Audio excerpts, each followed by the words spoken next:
Hey, can I tell you something in confidence? Charlie has been talking about hiring a hitman and it's going to cost $15,000 to take Danny out. Ever try to micromanage your life? Yes. That's wild. Her mother created a profile for her without her knowledge. Doesn't necessarily mean you could never be prosecuted. It just means that what you say in court could not be used in any future prosecution. Do you understand that? Yes. It actually makes her look innocent.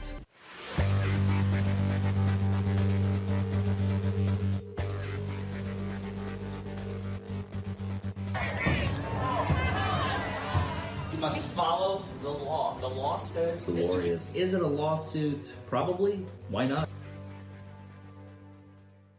Well, hello everybody, and welcome back to Buckle Up, It's the Law. A very special episode, series of episodes that we're going to do. They're going to be longer than anything that we have done in a very long while on this channel with respect to a recording such as this one. Wendi Adelson, the daughter of Donna Adelson, is going to take the witness stand. A critical witness for the prosecution, an absolutely essential witness for the prosecution, and possibly even for the defense. I guess we'll find out in due course. It's a lengthy one, and that is why I'm breaking it up into 4 pieces. They're going to be about an hour each, I imagine. And don't forget to like this video, comment below, subscribe to the channel so you don't miss any of the subsequent episodes that will premiere. By the time this video premieres, we may have already hit 600,000, so yay. Happy day. Maybe we're approaching it. I don't know. As of the recording of this video, we are just a few hundred away from 600,000. But Wendi is going to take the witness stand with immunity, testifying against her own mother. Now, we've learned through Jeffrey, who testified previously on this channel. I covered him previously, and I imagine chronologically he may have testified before Wendi. We've learned that Wendi was not herself. She clearly knew something was afoot. She clearly knew of Charlie's intentions. She clearly knew that something is going to happen to Danny, to Dan Markel, her ex-husband. And she confessed it to Jeff. And now, folks, we're going to get to hear it in her own words, with immunity. I guess she's not going to be charged. I don't know. Maybe they want Donna more than they want Wendi. Maybe they truly think Wendi was not a direct participant. What do you think? Let me know in the comments below why Wendi hasn't been charged yet. And of course, let's begin Wendi Adelson's testimony. But before we do, you will hear a brief statement from her lawyer in court, and a statement that they're going to be making, I imagine, either to the jury or to the judge. Let's find out. Mr. Loro, I had not forgotten about you, sir. You may come up to make your statement. Good morning, Your Honor. Good morning. John Loro on behalf of Wendi Adelson. Your Honor, we previously filed a motion to make a brief statement before Ms. Adelson testifies. We'd like to make clear for the record that she is appearing pursuant to a state subpoena that by law furnishes her with use and derivative use immunity. But for this subpoena, she would assert her Fifth Amendment rights with respect to every question that the state would ask relevant to this matter. We also believe that the use and derivative use immunity covers cross-examination to the extent that it involves responsive and relevant questions as well.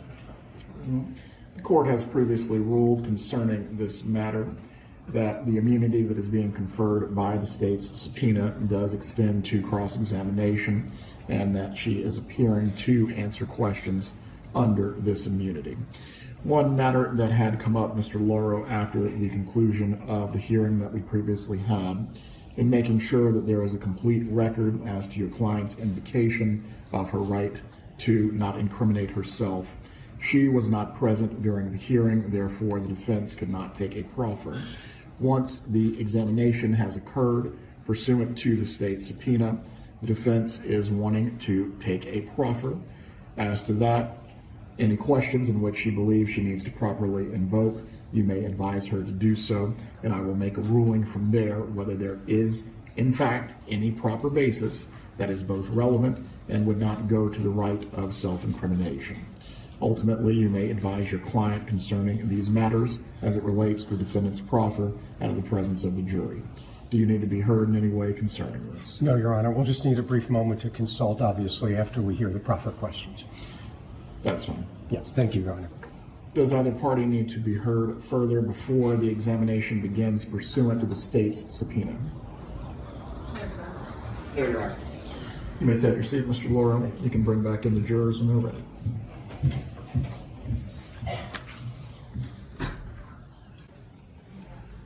Oh, before you leave the room, Ms. Fulford, once again, Mrs. Adelson, I'm going to reiterate the instruction that I gave to you last Friday concerning any reactions that you may have to either the testimony or the evidence in the case. I understand this may be a distressing thing for your child to be offering testimony in your trial. However, you are to control your expressions and your emotions. Do you understand this? Everyone can take their break. If you need to step down until it's time to testify, you may do so as well.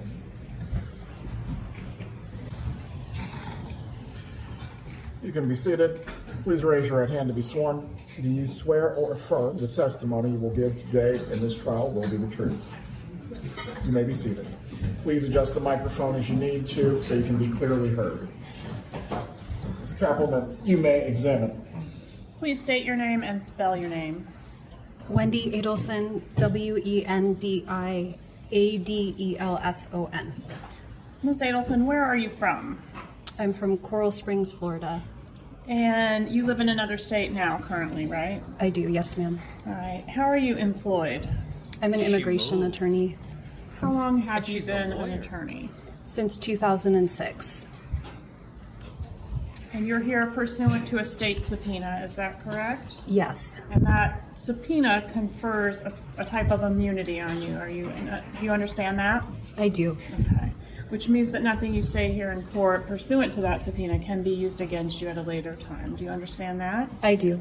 Okay, but it doesn't necessarily mean you could never be prosecuted. It just means that what you say in court could not be used in any future prosecution. Do you understand that? Yes.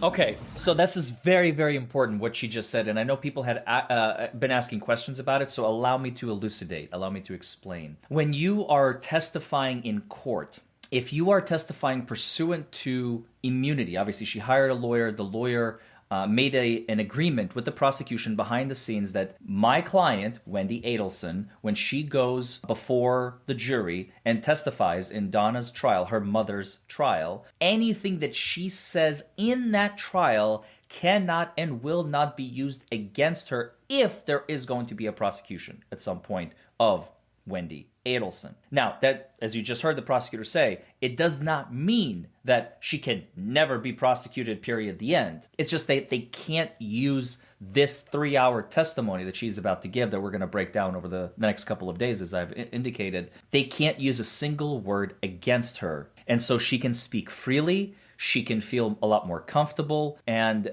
if it leads to other evidence that can be discovered as a result of her testimony, and they can later charge her and still prosecute her, absolutely, for the murder of Dan Markel, it's still a viable possibility. Now, are they going to? That's a question that remains open, obviously, after Donna's trial concludes. And the most important thing is the words that she's about to speak in court cannot be used in any subsequent proceeding against Wendi.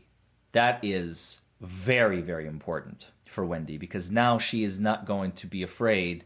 And otherwise, you've heard her lawyer say she would have invoked her Fifth Amendment right not to incriminate herself, because there is going to be a lot, I imagine, of incriminating evidence coming on both direct and cross-examinations. So buckle up, folks. Let's dive in. I want to ask you about your ex-husband, Daniel Markel. Is that a fair and accurate photo of Mr. Markel? Yes. When did you meet him? We met originally online. It must have been the fall of my first year of law school, so 2003. Okay. And when did you marry Mr. Markel? We married in February of 2006. Were you living in Tallahassee at some point as a married couple? Yes. When did you move to Tallahassee? We moved to Tallahassee my final year of law school, so that would have been in the summer of 2005. And we were here from 2005 till 2006. We spent a year at the University of Miami from 2006 to 2007, and then came back to Tallahassee from 2007 until 2014. All right. And during the time that you were living here in Tallahassee, did you live over on Trescott Drive? For some of the time that we lived here, yes. And when your first child was born, were you residing at the Trescott Drive residence at that point? Yes. Okay. Is that the Trescott Drive residence? Yes. And how many children did you have with Mr. Markel? We have 2 children. What were their ages at the time of their father's death? It was 10 days before my older son's 5th birthday, so he was 4 turning 5, and our younger son was 3.5. The boys are 14 months apart. And did there come a time when you and Mr. Markel separated? Yes. When was the separation? It was in the fall of 2012. Whose decision was it to separate? It was mine. How did your ex take that news? Well, we talked about it many times before it actually happened, but when the separation became official, he was very upset. And even though there were problems and issues and discussions, it was a surprise to him when it actually happened, right? It was. Okay. And was part of the reason for the separation your differing views on how to raise the kids pursuant to the Jewish faith? I'd say it was a very small part, but it was a part. Did you consider your ex to be a religious zealot? No, I didn't think he was a religious zealot, but I did think he was using religion as a way of controlling me. Okay. Did you think he was more devout in his faith than you were? I don't know that. I feel like devoutness has to do with maybe a relationship with God, and I don't know that his was more strong than mine, but he was more observant of kosher rules than I was. Okay, can you explain for the jury what those imply for those of us Sure. that don't? So keeping kosher has to do with separating milk from meat, something like you can't eat a cheeseburger. And it has to do with the ritual way that animals are killed. So certain meats would be considered kosher or non-kosher. And then things like shellfish are not allowed, or pork would not be allowed. And so his beliefs changed over time. We used to have bacon, and then bacon became a no later on. All right, and those rules were something that he was wanting to impose on the children, correct? Yes. Okay, and you were less interested in those kosher rules? It was less important to me. All right. Were both you and Mr. Markel raised within the Jewish faith? We were, yes. When you separated from Mr. Markel, did you move out of the marital home while he was on a business trip? I did, yes.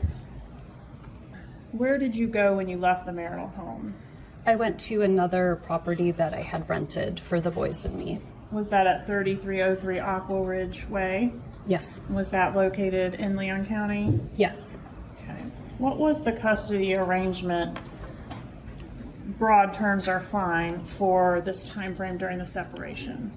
I think we were just trying to figure out how to make it work. We didn't have any formal custody arrangement at that time. I remember his parents came to town that weekend, and I made sure that he had the boys that weekend. We were just trying to figure out how to make it work until we had something formal. Was the arrangement roughly 50-50 or something else? It would have been roughly 50-50. Okay, and were you mixing it up during the week, or was it a week on, week off situation? It wasn't week on, week off. We didn't settle into that until the first summer, or maybe the second summer. I don't remember. That was more of a summer arrangement. But it was 50-50 and definitely a mix during the week. Okay. I'm gonna publish what's been introduced into evidence as State's Exhibit 60. Your petition. Was your mom, Donna Adelson, involved at all in drafting your divorce documents? No.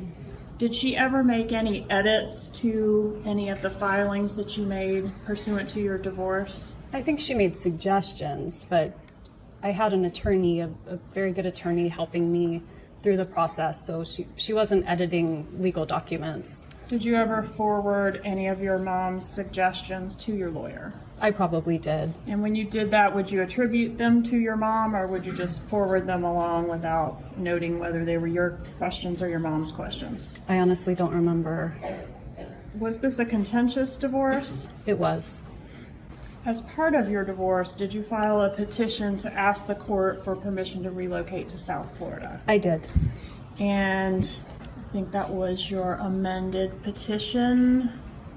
Not sure if we can see that very well. Here we go.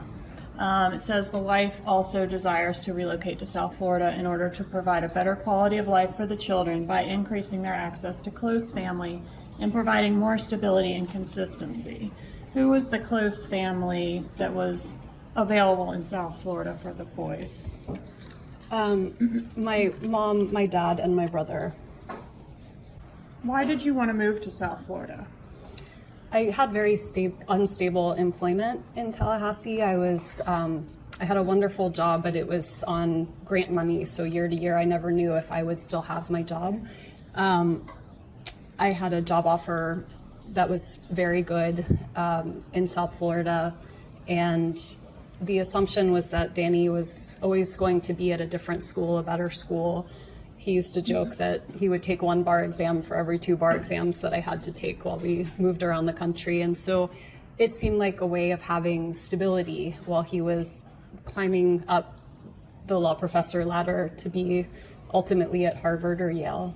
And was relocation important to you? It was, in terms of having a safe and stable place for my kids. Did you consider having to live here in Tallahassee being stuck? Or had you referred to it previously as being stuck in Tallahassee? I mean, I may have. The idea of being stuck is if you don't have permission to live anywhere you want to live. But I had a nice quality of life here. Did you consider the worst case scenario to be that you would end up stuck here in Tallahassee if your petition was denied? I don't know. I mean, at the time I may have felt that way. Okay. Might you have sent an email to a friend on March 24th of 2013 indicating, quote, "I do fear that the worst case scenario that could happen is that I will be stuck here in Tallahassee"? It's possible that I sent that. Would it refresh your recollection to review that item? I'm happy to. It's on tab 6 on one of those binders in front of you. Let me see which one. It's going to be This one? I see it's highlighted, so yes. Okay, and did you also email a friend around the same time frame regarding life in Tallahassee couldn't compare to the life that you would be able to enjoy in South Florida with your brother Charlie and his boat and pool and hot tub and things like that? It's certainly possible. I think that's on tab 7. Please refresh your recollection. Yes. And in fact, didn't you use the word stuck in your actual motion for relocation? Here, the wife is merely stuck in Tallahassee until the husband decides that the time is right for him to leave. So my attorney did write that, and that sounds right. Did Tallahassee feel claustrophobic to you? Well, at this point in time, Danny was making lots of unplanned announcements to my office where we worked together. So I would see him at work. I never knew when he was showing up. So I'm sure, this is 12 years ago that's how I felt at that time. Okay. But outside of the context of your relationship with Dan Markell, did you ever express that just the smallness and slowness of Tallahassee made you feel claustrophobic? I don't remember saying that. Please refer to tab 8 to refresh your recollection. That's a dense one. Were you able to find it? I did. I found it's part of a sentence. Can I read the whole sentence? Sure. Tallahassee feels claustrophobic at times, given its smallness and slowness, and the fact that my friends cycle through here with transient regularity. So yes, at that moment in time, that's how I was feeling in 2013. And relocation was pending at the time that you were feeling that way in that moment, right? Yes, ma'am. Okay, and relocation was also very important to your mother, wasn't it? Yes. All right, and did you have some discussions with your mother about relocation? I did. And was that during that time frame when it was pending? Yes. Okay, and do you see your mother in the courtroom here today? Yes. Could you please point her out and describe what she's wearing? My mom is on right. I can't see her clothes from here, but she's directly across from me. All right, is she wearing a headset on her head? Yes, ma'am. All right. Let the record reflect the witness has identified the defendant. The record will reflect. Your mom didn't want you to be stuck in Tallahassee either, did she? She did not. She wanted the best for you, right? She saw the best for me as not being in Tallahassee. Yes. That's right. She referred to being in Tallahassee that you were a hostage and a prisoner, right? Yes, she did. Wow. Prisoner. Close enough.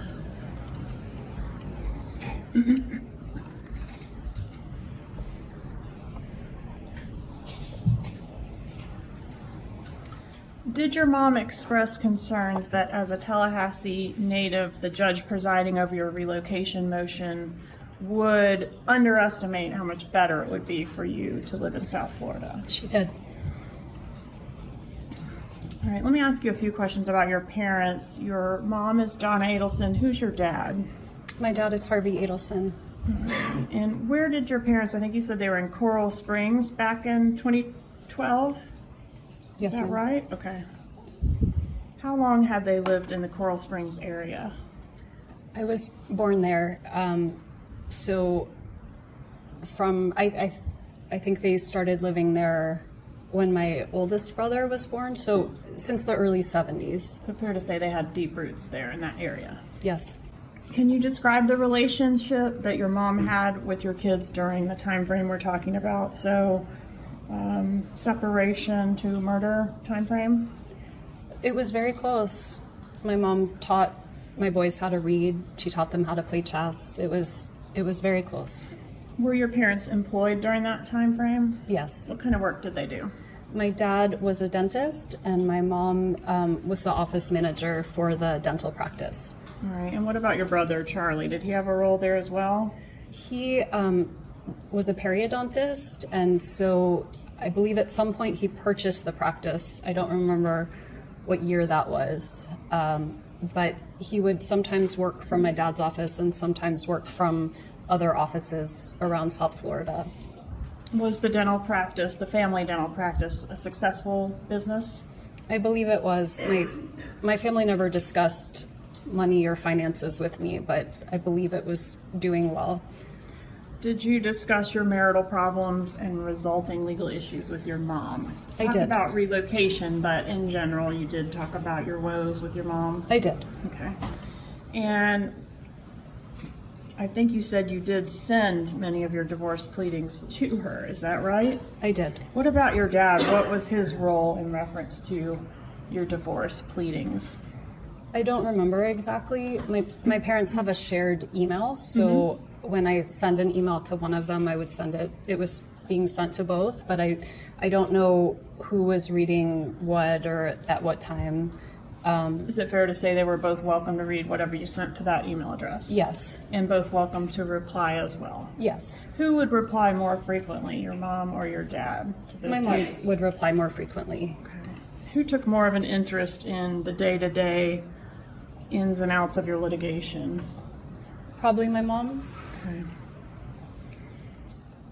Is your mom overprotective of you? Yes. Is your mom an emotional person? Yes. What about your dad? Is he emotional as well? I think so. Okay, did you previously say he was more of a straight shooter and mom was more emotional? I think so, but I think women tend to be more emotional and men tend to be less emotional. Okay. Before you continue, Ms. Kaplan, I am going to admit State 60JJ at this time. Is there any objection the defense wishes to raise? Yes, Your Honor. Same objection. The court admits it over objection. For the record, you may continue. And I think that's the same exhibit that's in State 64AA, Judge. It's not necessary to have duplicates, but because of the way the evidence came out in this trial, that is present in State 64 as well. States 64AA is admitted as far as the final record if you wish to remove one, you may, but both are admitted for the record. Thank you, Judge. All right. Is it fair to say that your mom, the defendant, is a controlling person? I don't think my mom is a controlling person. Did you say at one time back in 2013 that your mom operates with emotional subterfuge? I may have said that. Would you like to refresh your memory? I can. It's tab 45 in the binder in front of you. I'm not seeing it. Is it highlighted or is it just in the, it's a long, oh. No. Copyright. It's in the first paragraph on page 3. I thought the whole thing was that Donna is a controlling person. Am I missing Show something? the witness the portion of what you wish for her to read to herself. I will, Judge.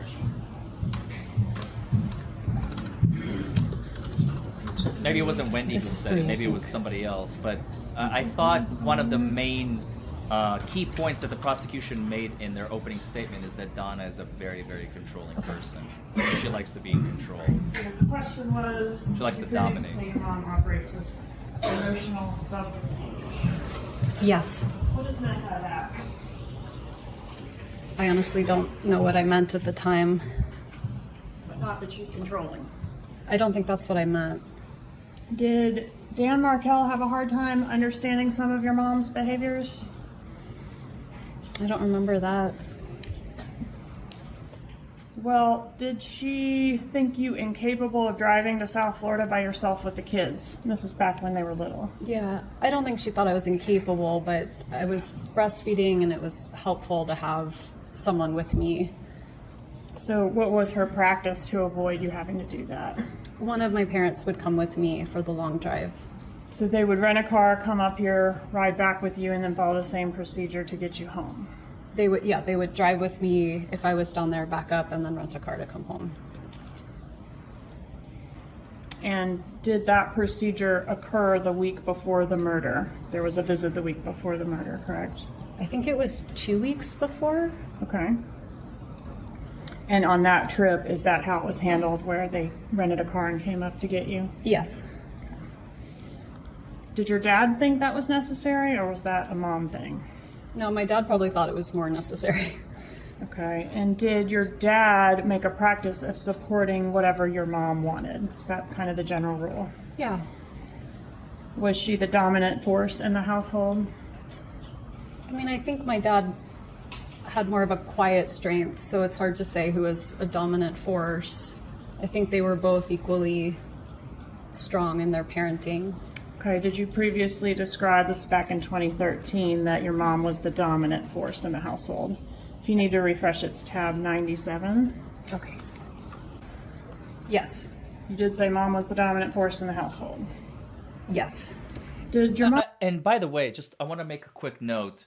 For those of you who may be wondering, like, why isn't she just agreeing with what the prosecutor is saying? Like, is she trying to hide something? Is she trying to deceive? Like, why now? Why change your testimony now? Slow your horses. All this stuff, as you can hear, the prosecutor is referring to happened like 12 years ago. Imagine, 12, 11 years ago, imagine Wendy's mindset, like immediately preceding the murder or immediately after the murder, how she perceived her mother, how she perceived her household, how she perceived her children, how she perceived Danny, how she perceived Charlie. She had all these very, very strong negative or positive, but mostly negative emotions associated with Donna, with her mother, with Charlie, with Danny. All of that happened over a decade ago.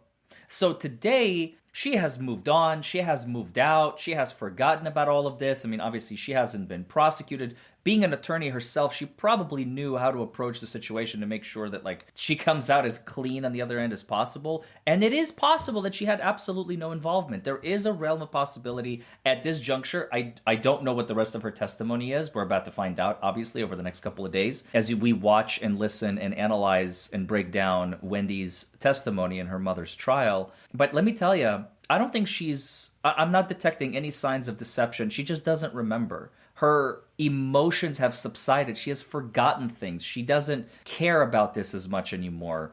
It is in her rear view mirror. So some of the things she may have said, like her mother having using like emotional subterfuge or whatever. These days, she's like, I don't know. I don't care. I don't talk to her anymore. She probably hasn't talked to her in years. I wouldn't be surprised at all if they haven't even communicated. I mean, it's possible Wendi, after it all went down, just excommunicated Donna. I don't know. Based on what I'm seeing, I don't know. Is it possible that Wendi was squeaky clean through all this and it was just her family, Charlie and Donna, orchestrating this, you know what, we're going to take care of Danny for you since you're incapable of handling your own affairs? That's dirty, brutal, and disgusting, if so. But let's keep watching. Let's find out. Ever try to micromanage your life? Yes. Your career? I don't know about my career. I chose to be a lawyer. It wasn't a very popular choice in my household. Yes, and there were different types of areas of law that she would have preferred you practice. Do you agree with that? I actually think they were really proud of what I was doing. Not to suggest she wasn't proud of you, but she was encouraging you to pursue a different type of law that would be more lucrative. Do you remember that? I do, yeah. And what about your dating life? Did she meddle there? Yes. Did she create a dating profile for you on Match.com? I don't know if it was Match.com, but I do remember a dating profile at some point. That she created for you? I didn't use it, but yes. And conducted searches for men in the Miami area and sent them to you? I think this was when I was living in D.C., maybe. Okay, let's go forward a little bit here. Okay, so here we have an email dated January 17th, 2013. For the record, this is 64I. And it reads, so honey, so you think I'm nuts, but when you get a moment, check out some of these whom I've pre-screened for you. And these are guys in Miami, right? After all, you're going to be in Miami here and there. Why not see who's out there, right? Yes. Okay. And here's... Wow. Some options that she sent you. Here's an interesting guy, etc. Okay. Did you ever feel like your mom was walking all over you? I don't remember feeling that way. Okay. What about specifically regarding this divorce? I don't. I mean, I had a really good attorney and I was making the decisions I wanted to make. Okay. And did you, back in April of 2013, tell a friend that you were trying to find a way to coexist with your mom that didn't feel like she was trampling your autonomy? I'm sure I said that in 2013. That's wild. Her mother created a profile for her without her knowledge in the beginning, obviously telling her, hey, I did this, but she did it and then let her know. It wasn't like a, hey, Wendi, would you be interested in creating a profile? If you'd like, I'd be more than happy to help you, yada, yada, yada. It was like, I'm going to create a profile for my daughter, creates profile, puts a picture, puts a description, interests, hobbies, yada, yada, yada, you know, hair color, height, weight, are you a cat person, dog person, and then started matching her with men in the Miami area. And then after all of that, going, hey, darling, look at all these men I found for you after I created a profile for you. Wow. Talk about control. How did your mom feel about Dan Markel in this time frame, 2012 to 2016? And I think I think a lot changed between 2012 and 2016. So I think her feelings about him changed over time. Okay, and what about in 2016? Did she hate Dan Markel? No, not in 2016. What about 2014? Did she hate him then? No. Did you say do you remember giving a law enforcement interview in reference to this case? Yes, I remember. That was the same day that Mr. Markel was shot, correct? Yes. Okay, and did you say in that interview, quote, "My parents have more reason to dislike Danny than almost anyone else." At that point, I was sitting with law enforcement for 6 hours and had just been told that Danny had been shot. So I was in shock, and I was trying to help the police think of anything I could possibly think of that would be helpful. And are you She's prime suggesting that suspect number after one. 6 hours you became fatigued to the point that you started saying things that weren't true? No, I didn't say anything that wasn't true. I just was in shock. I just kept talking and talking and talking. When your mom is really upset about something, does she talk about it a lot? Yes. And when she talks about it a lot, and I'm referring you back to this time frame, does she talk to your brother Charlie specifically a lot? My mom and Charlie have always talked a lot. Okay. And was Charlie kind of like your mom's problem solver? I don't know about that. I kind of feel like it was where she would help him more throughout childhood and adulthood. She would help him solve problems, not really. She definitely did a lot for him, didn't she? She did. She helped him with his business. She helped him with his personal life, his finances, his bills, remember to pay the whatever. She was like still mothering him into adulthood, right? Yes. Okay. But as far as meddling in your life, did your mom feel that Charlie could make more progress with you than she could on items like who you were going to date? I would just be guessing about that. Okay. At the time of Dan Markel's murder, was the defendant, your mother, very angry at Dan Markel? Before he died? Yes, ma'am. Yes. And you hated him too, right? At certain points, I was very frustrated with him. Did you refer to him as an STD? I don't remember saying that. Tab 5. Damn. It looks like I made that analogy. Danny is an STD. One wrong mistake, marrying him, and this will never go away. Is that what you said? I did. And did you share that kind of sentiment with your mother? I don't remember ever saying that, so I don't think it's something I said very often. And this was said in an email on February 26th of 2013, correct? It was. Approximately 17 months before the murder? Yes, I don't think it was an email, though. It looks like it was sort of an iMessage. Okay. Did you ever refer to your ex-husband as the Dark Lord? I don't remember saying that, but I certainly might have. Did you refer to your ex-husband as Gibbers? I did. What is the meaning of Gibbers? Gibbers was just a silly name that a friend helped me come up with to basically make him feel less scary. It was nonsense. Did it reference Jew in boots? That I don't remember. What? It wasn't a friendly name, right? It was a silly name. Did you ever say that you hated Dan Markel? I don't remember saying it, but I certainly could have.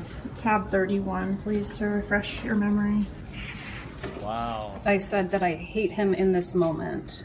Okay, and did you say in that email, that same email, quote, I hate my children's dad? I did. And do you agree that email was sent approximately 15 months before Mr. Markel was murdered? It was in April of 2013. Approach with what I've marked as 56A, B, C, and 57. I asked you about the Gibbers nickname. Did you have that nickname stored in your cell phone as Dan Markel's contact name? I did. Approach and show you these exhibits and ask if they're fair and accurate. Contacts, 56A. Who is that a contact for? You know. It's my mom's phone number, so that would have been, it's a picture of Ben as a little guy and my mom. Okay, so fair and accurate contact Yes. from your phone for mom at that time. Yes. Okay, and then 56B, That's my dad. and that's his phone number. It is. 56C, That's my brother. Charlie. Yes. Okay, fair and accurate phone number for him at that time? Yes. And then 57 is that the contact you had in there for your ex-husband, Dan Markel? Yes. Judge, at this time I'd ask to move in evidence 56 and 57. Any objection? No objection. States 56 and 57 are admitted at this time. Did you ever refer to your ex-husband, Dan Markel, as an emotional terrorist? I very well could have. I don't remember saying that, but That one's on tab 34. I'm so sorry. Is that? Yes, I believe it is 34. it is. I see it. I said it in December of 2013. Approximately 7 months before his murder. Yes, approximately 7 months. And tab 35 in June of 2014, did you say of your ex-husband, I hate him so? I did write that. And that was approximately 3 weeks before Mr. Markel was murdered, correct? Yes. All right, next I want to ask you about Mr. Markel's response to your petition to relocate. Is it fair to say he was adamantly opposed to that motion? Yes. All right, and you all fought over things large, of course, but also very small, like in this pleading, a tennis racket is mentioned, right? Yes. In Mr. Markel's response, and for court and counsel, this is page 82 of Exhibit 60, he indicates, the husband affirmatively alleges that the wife helped herself to non-marital assets, including money and stocks owned prior to marriage, as well as numerous personal non-marital belongings of the husband, such as luggage, bicycle, tennis racket, and family heirlooms. Did you take those things when you vacated the property? I did remember taking his tennis racket by accident, and I returned that, but otherwise I didn't take his belongings. Did you strategize to leave him in a way that would cause or inflict maximum damage upon him? No. Is that something your mom ever said? I don't To your remember that. knowledge? Did you discuss with your mom how and when you would leave your marriage? I did. Do you recall a November 2nd, 2012 email?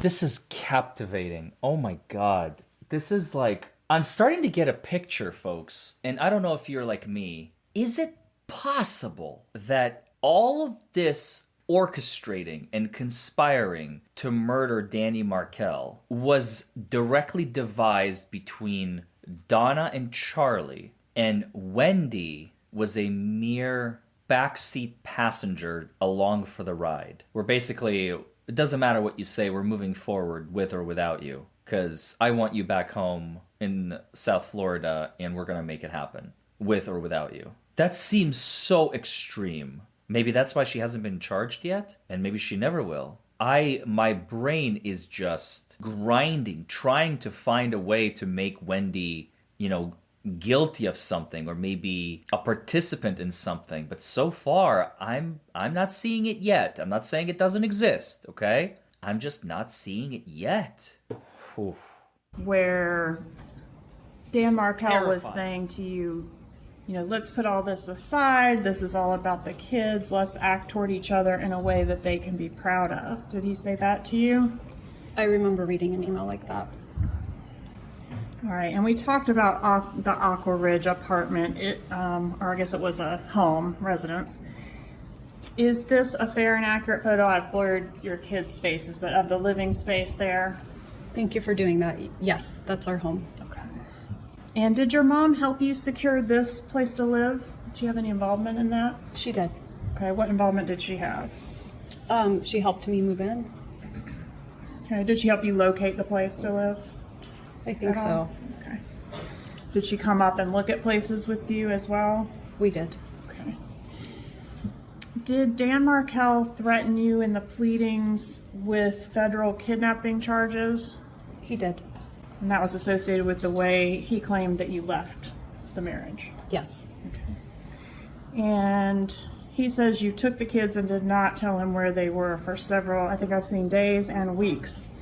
Is that true? It's true that he said that. It's not true that that's what happened. What was his position on your motion to relocate?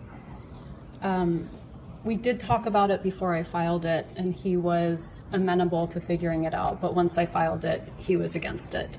Okay. Did he allege in his response that the sole stated reason that you wanted to relocate was to be closer to your parents? He did say that in his response. Okay. And is that the response that your mom referred to as his 23-page rant? Probably. She had a lot of thoughts about that particular filing, didn't she? Yes. Okay. And she laid those out in an email to you. I know you remember.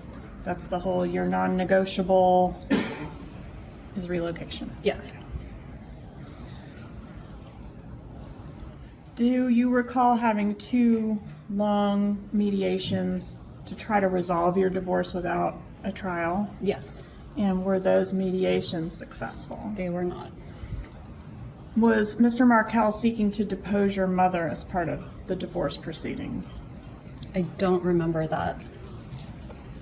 What about your brother Charlie? Did he care about whether you moved to South Florida or not? I think so. I mean, I think he would have liked for me to be closer to him and have the kids closer to him. Would it have been okay with him if you had made a decision to stay in Tallahassee? I would have imagined so, yes. And after the relocation motion was denied, you were kind of like, well, maybe I have to stay in Tallahassee. Wasn't there at least a moment of that for you? I mean, it wasn't maybe. That was the court's decision, and I respect the court's decision, and, you know, I would make the best of it. What about Charlie? Was he outraged by the court's decision?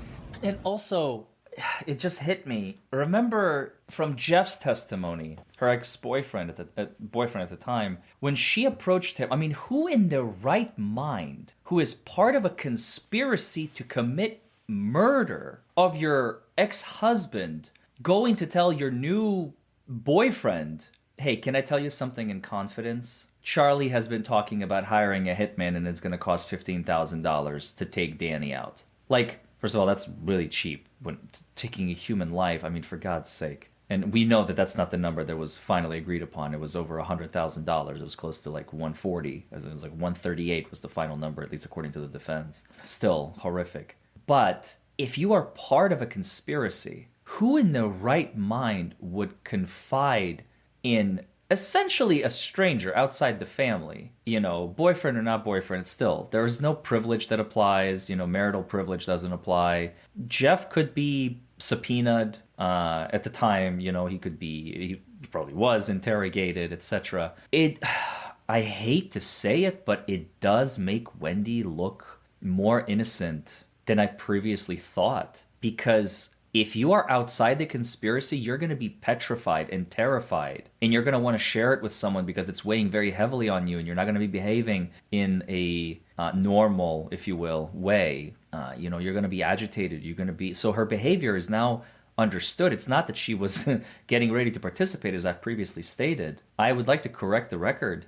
I want to say now that she was just agitated that her family was doing this to Danny. Because she, although she was angry with Danny, and she didn't like him, and she hated him, and she had all sorts of nicknames, like Gibbers or whatever it was. And she even saved him like that in her phone to kind of lessen his, you know... Because I understand Wendi doesn't like confrontation. Danny was not afraid of confrontation. That's why she kind of snuck away with the children in the dark of night, if you will, when he was on a work trip. Can you imagine coming back and your wife and kids are gone and are nowhere to be found? Like, that's... I get it. I understand. She didn't want to deal with confronting him directly, like, hey, Danny, this is not working out. I'm leaving, blah, blah, blah, whatever. I'm filing a petition for dissolution of marriage. But to later confide in Jeffrey and say, can I tell you something in confidence? My brother Charlie is looking to hire a hitman to take out Danny Markel, my ex-husband, for $15,000. Unless you are suicidal and you are trying to unalive yourself, metaphorically speaking, then yeah, sure, you can say that. But if you are in the right state of mind, it actually makes her look innocent. Wow. Kind of explains why she hasn't been charged yet, doesn't it? Maybe she never will. And now I am starting to see and understand why. And I hope you all are too. And I'm trying to explain it as best that I can. But this is really dawning on me. I honestly don't remember him being outraged. But to your mom, it was a big deal. My mom was really upset. It was described by your mom in several places as like a life and death proposition. Do you agree with that? I think my mom thought my life in Tallahassee wasn't good. Is it true that you never would have left Dan Markel without your mom's suggestions? Objection, lady. Overruled, she may answer the question based on her own knowledge. I would have left Danny regardless of anyone else's input. I was very unhappy. Did you ever write that you would have never left him without your mom's suggestions? I don't remember saying that. Please refer to tab 41 and see if it refreshes your memory. Wendi has changed I a do lot. say here I wouldn't have done it on my own. I say my parents and brother's suggestions and support. Okay. I think because I wasn't happy, but part of me thought maybe I would just stay until the kids grew up. All right, I think you already testified you did not offer your mom your divorce petition to edit. Is that your testimony? Sorry, Did you What's the send your question? divorce petition to your mother to assist you in editing it? I don't remember doing it. Okay, and did your mom also pretend to be you to Mercer University to help you complete your divorce affidavit? I have no memory of that. Got a little pop out here of this email from your mom. Obviously, I pretended to be you contacting these financial institutions. Is that something that she would normally do on your behalf? Pose as you? I had very little understanding or involvement of my financial situation, and so that might have been an account that my dad had created for me or that had like co-signatory authority, so that's possible. Okay. And here, did you forward a letter that was written on or sent to you on December 19th of 2013 from Dan Markel, where he was kind of wanting you back and making a lot of concessions? I'll stop coming home late, etc. Do you recall that I do. long email? Did you forward that to your mother? I very well may have. And do you recall she replied with sort of a paragraph by paragraph breakdown of that, Dan Markel email? So I see that here. I mean, I certainly didn't remember, but I see that there's a response here. Okay. I think I've got her responses. Did you respond to her? Very nicely done, Mom. This is great. It looks like I did, yes. In her responses, I guess they've got a joint email, so how do we know it's Mom and not Dad? Do we? I don't. Does Dad send responses like these? This is all the response. Would Harvey detail like that in a response? No, but it could be that my dad and mom were talking and that she was the scribe, right? That they were, that it reflects both of their thoughts and that my mom's the one writing it. And many of the emails are signed Mom and Dad, or they reference Dad and I feel this way. Was it common for your mom to express for the two of them a certain position? Yes. All right, folks, I think this is an excellent place to stop part one of Wendy's testimony. We still have 3 more parts that we're going to do. And as you can see, obviously this video is a lot longer than the previous videos. We're approaching an hour here as anticipated. We're going to continue in the same trend later this evening and tomorrow. And then we're going to move on to Katie. And I understand there are also maybe some jailhouse snitches that I need to look into. Let me know in the comments below which witnesses you want me to cover, because time is ticking. Donna Adelson's jury trial is probably going to conclude Thursday or Friday this week. So there's no way I'm going to be able to do every single witness beforehand. I can try, and I'm going to get as many of the most critical witnesses as I possibly can. We already did Jeff. We're doing Wendi. We're going to do Katie, possibly the jailhouse snitches, and then whoever comes this coming week. And I'm really looking forward to that. So folks, I hope you learned something. I hope you enjoyed it. This is mind-blowing. My gears are grinding so hard right now, and I'm trying to figure out Wendy's true involvement, as I'm sure you all are, in this case, and what exactly was her level of understanding, knowledge, and involvement in this conspiracy. And so far, I'm not seeing it, folks. I'm not seeing it. Am I alone? Let me know in the comments below. As you are scrolling past, of course, don't forget to like this video, comment below, subscribe to the channel, and I will see you all in the next video. Goodbye, everybody.